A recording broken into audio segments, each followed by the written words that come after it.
नमस्कार। नालंदा टॉकीज में आपका स्वागत है।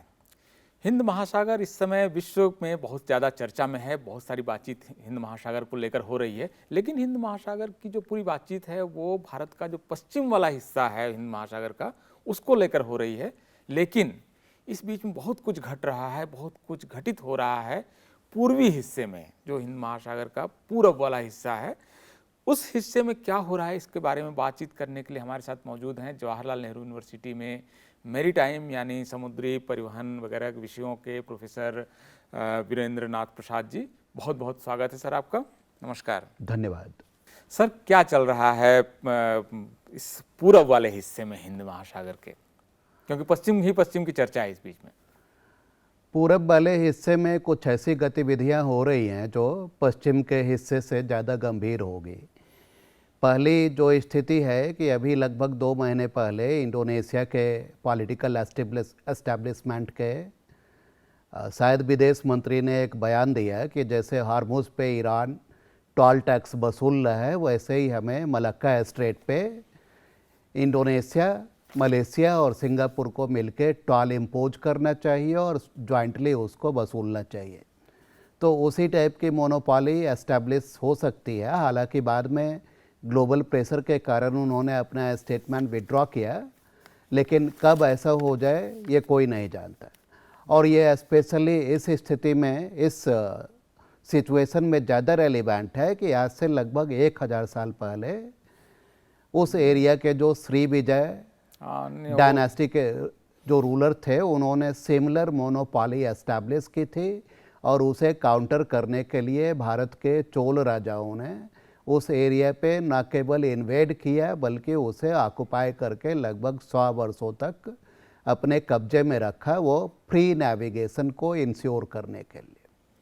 दूसरा चीज़ ये जो चल रहा है जो बहुत ही महत्वपूर्ण है कि चाइनीज़ गवर्नमेंट की ओर से थाईलैंड पे लगातार प्रेशर बनाया जा रहा है कि एक क्रा इस्थेमस पेनिनसुलर थाईलैंड में एक जगह है जो कि अंडमान सी और गल्फ ऑफ थाईलैंड, ये दोनों के बीच में मान सकते हैं लगभग 30 से 40 किलोमीटर चौड़ा एक लैंड स्ट्रिप है, दोनों को डिवाइड करते हैं।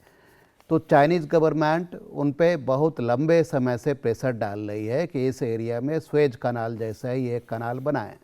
यदि ऐसा ये बन गया तो पूरा bay of Bengal directly Chinese influence में होगा और ये ऐसे स्थिति में ज़्यादा डेंजरस है क्योंकि अंडमान निकोबार से ठीक उत्तर कोका आइलैंड है जिसे कि नेहरू जी ने बर्मा को गिफ्ट कर दिया था। वहाँ पे ऑलरेडी चीन का एक नेवल बेस है। तो हमारा पूरा ईस्टर्न कोस्ट कलकत्ता से लेके आप मान सकते हैं कि मद्रास और उसके दक्षिण पूरा बे ऑफ बंगाल एक चाइनीज़ लेक बन जाएगा यदि ये क्रा इस्थमस का कनाल यदि वास्तव में बने। और यदि मलक्का स्ट्रेट पे जो अभी इंडोनेशियन पॉलिटिकल एस्टेब्लिशमेंट में जो चल रहा है, मन में जो इरादा है, ग्लोबल प्रेशर में उन्होंने रिट्रैक्ट किया है, विड्रॉ किया है इस स्टेटमेंट को, लेकिन फेवरेबल सर्कमस्टांसेज में वो कब वो ऐसा कर बैठे कोई नहीं जानता। और ग्लोबल ट्रेड का लगभग 40 से 45% हिस्सा एक सिंगल इसी मलक्का स्टेट से होके पास होता है। इसी एरिया में इन सिचुएशंस को काउंटर करने के लिए भारत सरकार ग्रेट निकोबार डेवलपमेंट प्रोजेक्ट बनाना चाह रही है। सर, ये जो आपने कहा कि मलक्का स्ट्रेट और ये जो थाईलैंड से होते हुए कनाल, ये मतलब एक तरह से ट्विन डेंजर्स हमारे वहाँ से आ रहे हैं। लेकिन इस तरह से मिलते जुलते जो खतरे थे जिसके बारे में आपने संक्षेप में बताया कि चोल राजाओं ने उस संकट का और उस समस्या का एक समाधान ढूंढा था, तो थोड़ा सा आप इतिहास में प्लीज़ जाएं, क्योंकि आप इतिहास के शिक्षक रहे हैं। तो हम जानना चाहेंगे कि आज से 1000 साल पहले इस समस्या का या इस संकट का किस तरह से समाधान भारतीय राजाओं ने किया था। मैं उससे थोड़ा सा पीछे जाना चाहूँगा। लगभग 1st-2nd सेंचुरी एडी से भारत और दक्षिण पूर्व एशिया के विभिन्न देशों में व्यापार मैरीटाइम सी रूट के थ्रू होने लगे थे।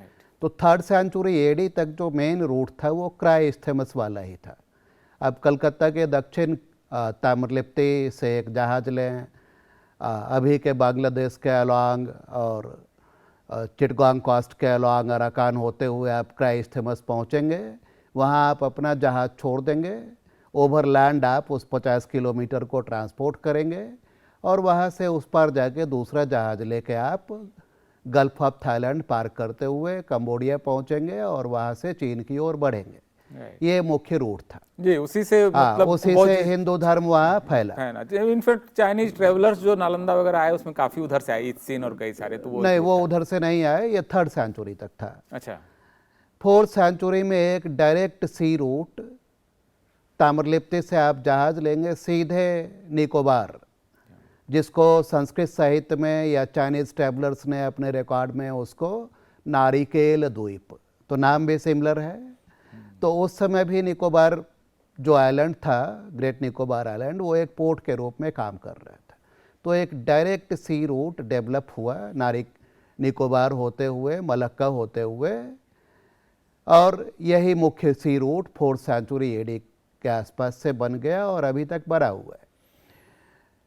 क्राइस्थमस वाला भी रूट पूरी तरीके से अबैंडन नहीं हुआ, लेकिन मलक्का स्टेट वाला रूट मुख्य रूट बन गया।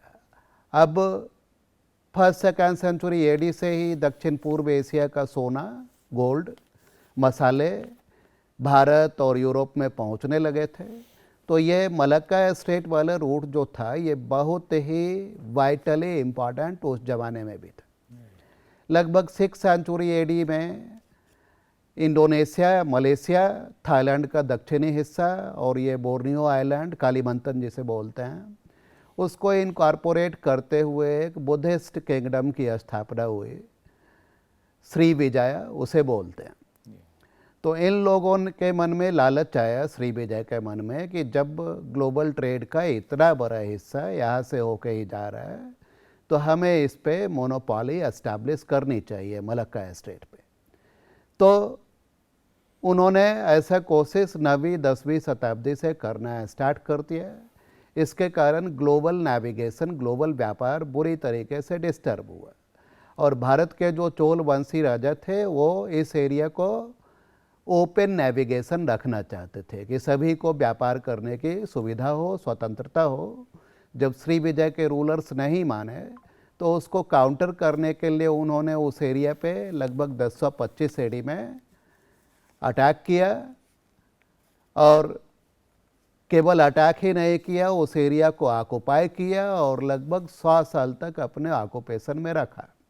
लेकिन चोल राजाओं ने उस टाइप का मोनोपोली वहाँ एस्टैब्लिश नहीं की, अटैक करके भी उन्होंने नेविगेशन को फ्री रखने के लिए ऑक्युपाई किया, अपनी मोनोपोली एस्टैब्लिश करने के लिए नहीं किया। अब इसका दूसरा सिरा देखेंगे चीन, चाइना, तो चाइना के लिए ये मलक्का डायलेमा हमेशा से विद्यमान रहा है कि उनके व्यापार का, मैरीटाइम ट्रेड का ओवरवेलमिंग परसेंटेज मलक्का स्टेट पे ही डिपेंडेंट है। तो उस जमाने में भी चीन की स्ट्रैटेजी रही कि जो इंडोनेशियन आर्किपेलागो या मलेशिया में जो रूलर्स हैं उनको इंडिया के विरुद्ध स्पॉन्सर किया जाए, भारतीय राजाओं के विरुद्ध। तो इनफैक्ट मलेशिया का जो इस्लामाइजेशन हुआ है, तो वह जो मलेशियन सल्तनत लगभग 14वीं 15वीं शताब्दी में आ चुका था, तो उसको इंडोनेशिया उस समय तक हिंदू था, तो इंडोनेशिया के विरुद्ध उनको मलेशिया के मुस्लिम सल्तनत को चीन ने ही स्पॉन्सर किया और इसी में धीरे धीरे इंडोनेशिया के शैव राजा धीरे धीरे हारते गए और हार के वो अंत में पराजित होकर केवल बाली आइलैंड में कन्फाइन हो गए, वहीं पे अब केवल हिंदू धर्म बचा है। तो ये मलक्का स्टेट हमेशा से भारत और चीन के बीच का एक स्ट्रगल का पॉइंट रहा है। अब इसमें आप देखेंगे कि भारत का सिविलाइजेशनल स्पेस कहाँ तक था, तो 1832 ईस्वी तक सेंट्रल वियतनाम में एक हिंदू राजा रूल कर रहा था, कुछ पॉकेट में रूल कर रहे थे। इंडोनेशिया 15वीं शताब्दी तक हिंदू ही था, उससे थोड़े से पहले मलेशिया वो भी हिंदू ही था। तो एक सिविलाइजेशनल स्पेस इंडिया का पूरब में लगातार छोटा पड़ता जा रहा है, सिकुड़ता पड़ता जा रहा है, श्रैंक होता जा रहा है। अभी का जो आप देख रहे हैं कि मलक्का स्टेट पे यदि रियली इंडोनेशिया ने या मलेशिया या दोनों ने मिलके इस तरीके से टॉल इम्पोज करना शुरू किया तो ये हार्मुज से भी बुरी स्थिति हो जाएगी। पूरे ईरान की में अभी तक झगड़ा क्या चल रहा है, अमेरिका उनको पराजित क्यों नहीं कर पा रहा है? क्योंकि हार्मुज से गुजरने वाले सारे ट्रेड को उन्होंने डिस्टर्ब कर रखा है। तो ऐसा ही स्थिति ईस्टर्न इंडियन ओशन में भी हो सकता है।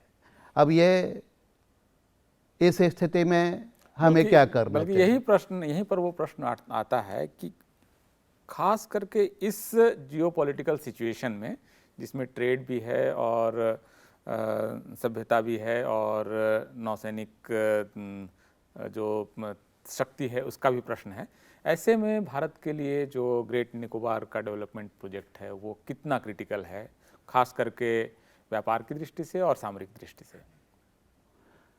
देखिए, लोग बोलते हैं कि भारत का सिविलाइजेशनल डिक्लाइन नॉर्थ इंडिया पे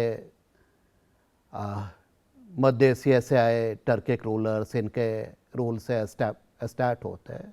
मैं थोड़ा पीछे जाना चाहता हूँ।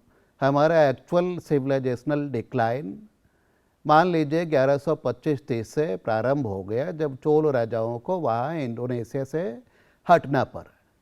आप ये माने कि विश्व में सबसे लंबी सामुद्रिक सीमा भारत की है, सबसे लंबा समुद्र तट भारत का ही, और भारत एक व्यापार प्रधान देश भी रहा है। हमारे स्थिति में मलक्का स्टेट केवल चीन के लिए चोक पॉइंट नहीं है, हमारे लिए भी है। उसे फ्री रखना, उसे नेविगेशन, ग्लोबल नेविगेशन के लिए फ्री रखना हमारे लिए आज उतना ही महत्वपूर्ण है जो 1000 साल पहले राजेंद्र चोल जैसे ने राजाओं के लिए था।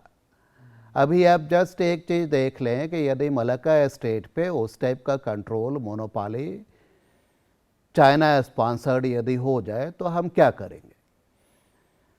ऐसी स्थिति से बचने के लिए चाइना की स्ट्रिंग ऑफ पर्ल्स स्ट्रैटेजी जग जाहिर है, वो भारत को इनसर्किल कर रहे हैं, बिल्कुल घेर रहे हैं।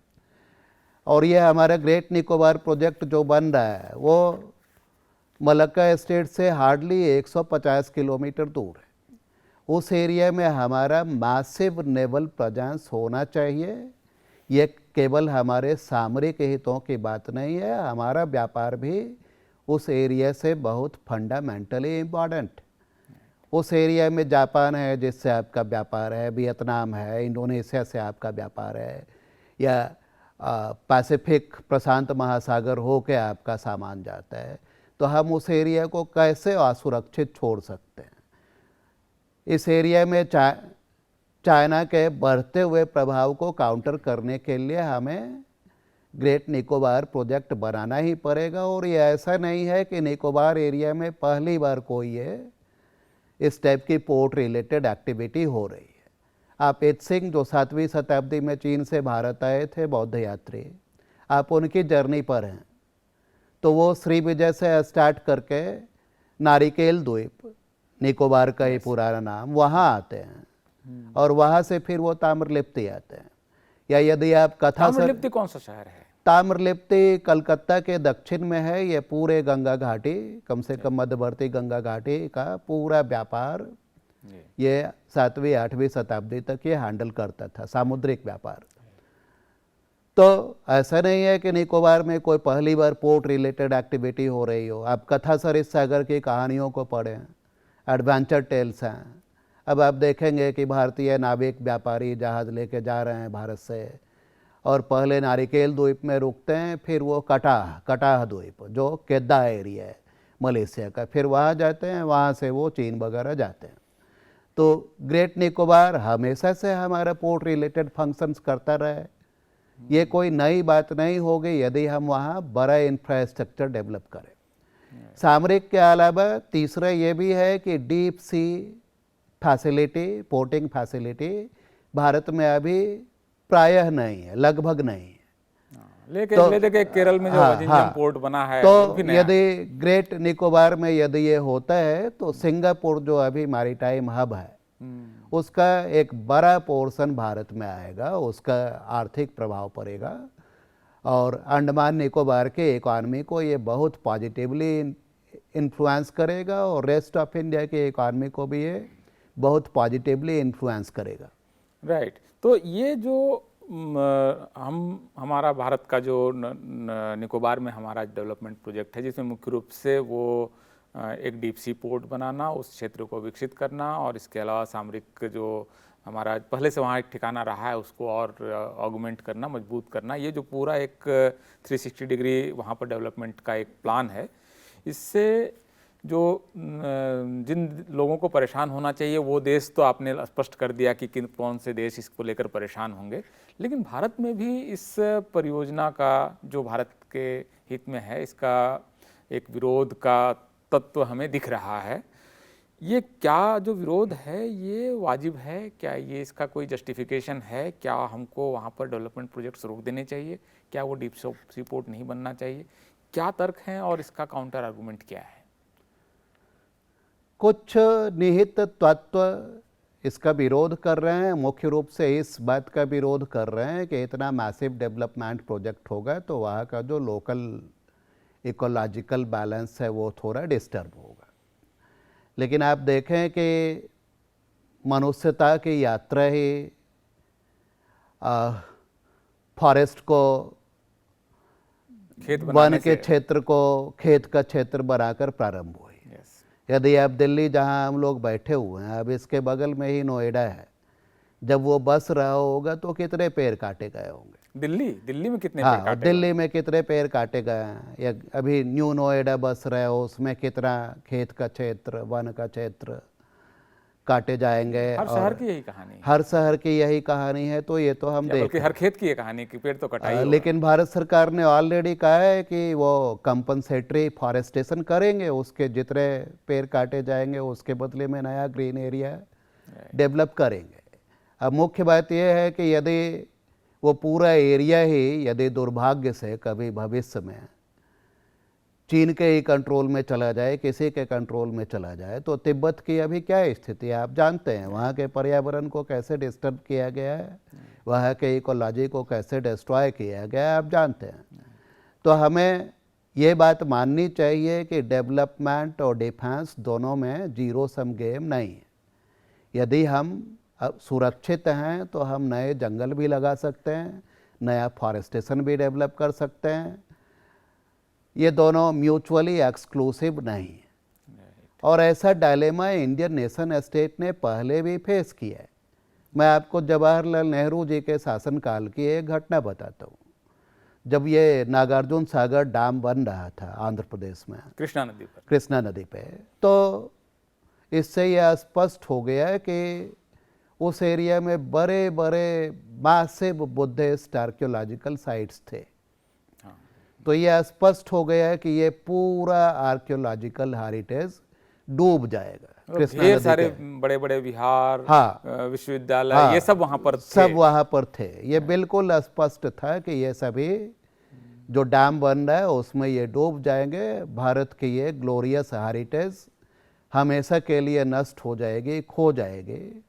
और उस समय में भी बहुत डायलेमा था कांग्रेस पार्टी के मन में, नेहरू जी के मन में, कि क्या करें, हम अपने भविष्य को देखें या अपने भूतकाल को देखें। तो उन्होंने इसका एक रास्ता निकाला, एक मैसिव साल्वेज ऑपरेशन चला। मतलब जितनी मूर्तियों को, जितने आर्कियोलॉजिकल मटेरियल को वो रेस्क्यू कर सकते थे, सबों को रेस्क्यू किया। उसके लिए म्यूजियम बनाया गया है, वह उनको रेस्टोर किया गया। मतलब जितना बचा सकते थे बचा लिया, और जिसका डूबना निश्चित था उसको डूबने दिए। और उस समय नेहरू जी ने बोला कि हम अपने पास्ट के हेरिटेज के लिए अपने पीढ़ियों के भविष्य को बलिदान नहीं कर सकते। तो इंडिया जैसे सिविलाइजेशनल स्टेट में आपका पास्ट, प्रेजेंट और फ्यूचर तीनों एक कॉन्टिन्यूअस डायलॉग चलता रहा। आपको हर चप्पे पे कुछ ना कुछ आर्कियोलॉजिकल मटेरियल मिल जाएगा। लेकिन इसके लिए हम बिल्कुल डेवलपमेंट को भी रोक नहीं सकते। विरोध के स्वर हैं वो, उनके आर्गुमेंट्स तो तीन तो वही हैं कि एक तो कि इकोलॉजी प्रभावित होगी, वहाँ पर जो आदिवासी हैं उनके जीवन प्रभावित होगा। ये अपेरेंटली ऑन द सरफेस पर तो विरोध का तत्व ये है, लेकिन ये पूरा जो विरोध ये कर रहे हैं और जो विदेशी शक्तियाँ इसको नहीं चाहती हैं, ये दोनों एक तरह से एंड रिजल्ट में ये दोनों रिजोनेट करते हैं। एक बिंदु पे आते हैं कि वो प्रोजेक्ट नहीं बनना चाहिए। तो ये जो प्रोजेक्ट हमारा है, निकोबार का डेवलपमेंट का प्रोजेक्ट है, इसका एक तो सिविलाइजेशनल पक्ष भी है। उस पर आपकी थोड़ी सी और मैं दृष्टि चाहता हूँ कि वो सिविलाइजेशनली हमारे लिए कितना क्रिटिकल है, कि वो हमारे पास होना ही चाहिए और उस इलाके का कंट्रोल हमारे पास होना ही चाहिए। मैं कंट्रोल शब्द का यूज नहीं करूंगा। हाँ, मतलब उपस्थिति होनी चाहिए। हाँ, उपस्थिति होनी चाहिए। देखिए, फर्स्ट सेकेंड सेंचुरी एडी से थर्ड सेंचुरी एटलीस्ट इस पूरे एरिया में हिंदू धर्म का बहुत व्यापक एक्सपांसन हो चुका था। जैसा कि मैंने बताया, सेंट्रल वियतनाम में चंपा ये एक हिंदुआइज्ड किंगडम था। ऐसा नहीं था कि भारत के राजा वहाँ सेना भेजते थे और अपना धर्म इम्पोज करते थे। वहाँ हिंदुइज्म का एक्सपांसन का मैकेनिज्म ये था कि यहाँ से व्यापारी गए, कुछ ब्राह्मण गए, लोकल लोगों से इंटरैक्ट किया और लोकल लोगों ने वॉलंटियरली अपनी स्वेच्छा से उन्होंने ये यहाँ के भारत के कल्चर को, हिंदू धर्म को, बौद्ध धर्म को एक्सेप्ट किया, उन्होंने स्वीकार किया। तो इस टाइप का भारत का सिविलाइजेशनल फुटप्रिंट आप फिलीपाइन से लेके दक्षिण में जावा, बाली तक मान सकते हैं, उत्तर में थाईलैंड या बर्मा तक मान सकते हैं। तो हमारे ईस्टर्न इंडियन ओशन ये हमारे सिविलाइजेशनल हेरिटेज का पार्ट है। एक तो ये हमारा मुख्य आर्गुमेंट है कि यह हमारे सिविलाइजेशनल हेरिटेज का पार्ट है। हम इसको चाइनीज एस्फीयर या किसी और एस्फीयर में जाने से हमें बचा रहा है। हम अधिकांश चीज़ें लूज कर चुके हैं। पूरे दक्षिण पूर्व एशिया से हिंदू धर्म लगभग समाप्त हो चुका है। बल्कि आपका तो आर्गुमेंट है कि जो इंडियन सिविलाइजेशनल का श्रिंक होना है वो पश्चिम से नहीं, पूरब से प्रारंभ। तो एक तो ये पहलू है। दूसरा ये है कि जब हम जानते हैं कि हार्मोज में जो हम अपनी आँखों से अभी देख रहे हैं कि किस तरीके से केवल एक जोग्राफिकल चोक पॉइंट को डिस्टर्ब करने का ईरान की क्षमता है, इसके कारण से वो दुनिया के सबसे बड़े सुपर पावर से इतने दिनों से भिड़ा हुआ है, लड़ रहा है, और ये सुपर पावर भी उसका कुछ कर नहीं पा रही। तो मलक्का स्ट्रेट केवल चीन का चोक पॉइंट नहीं है, हमारा भी चोक पॉइंट है। जो दूसरों के लिए जो चोक पॉइंट है, हमारे लिए भी है। तो हमें ये करना पड़ेगा। इसका काउंटर भारत सरकार बहुत लेवल पे खोज रही है। मणिपुर से होते हुए और ये थाईलैंड, लाओस होते हुए वियतनाम तक भारत सरकार का एक महत्वाकांक्षी रोड नेटवर्क की भी योजना है। और आप जानते हैं कि मणिपुर में क्या चल रहा है, मैं उस पर ज़्यादा कमेंट्री नहीं करूँगा। जहाँ भी आप देश विकास की दिशा में जहाँ पर भी जाएगा, कुछ ना कुछ वो इश्यूज। लेकिन ये दोनों अनकनेक्टेड नहीं है। जो आपको ग्रेटर निकोबार से रिलेटेड बात है और मणिपुर में जो डिस्टर्बेंस चल रहा है, ये अनकनेक्टेड नहीं है।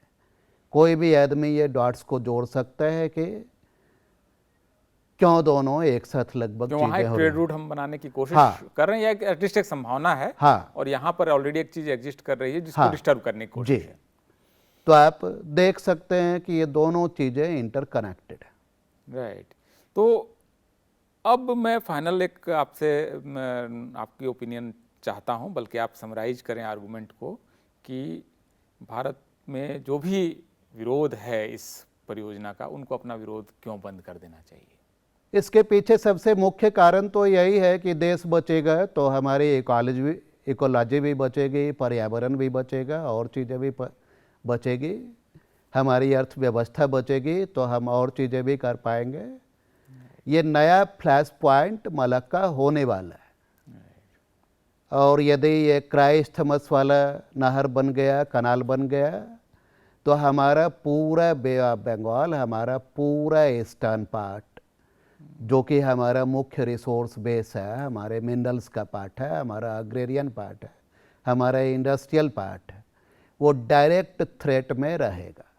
हम बिल्कुल डर के साए में वैसे ही जिएंगे जैसे ईरान के डर के साए में अभी बाकी दुनिया गल्फ के जो देश जी रहे हैं, हमारे लिए वैसा ही फ्यूचर होने की बहुत ज़्यादा आशंका है। चलिए तो उम्मीद हमें इन चीज़ों को भविष्य के लिए नहीं छोड़ सकते, हम ये अपने फ्यूचर के लिए, आगे आने वाले जनरेशन्स के लिए ये कर रहे हैं। इकोलॉजिकल यदि थोड़ा डिस्ट्रक्शन होता है तो उसे कंपनसेट किया जा सकता है, लेकिन यदि इस टाइप का हमारा मैरीटाइम डेंजर उत्पन्न हो गया, सिक्योरिटी का डेंजर क्रिएट हो गया, तो इसकी भरपाई करना बहुत कठिन होगा। चलिए बहुत अच्छा प्रोफेसर साहब, आपने अच्छी जानकारी दी, बहुत बहुत धन्यवाद। आप हमारे स्टूडियो में आए। धन्यवाद। शुक्रिया।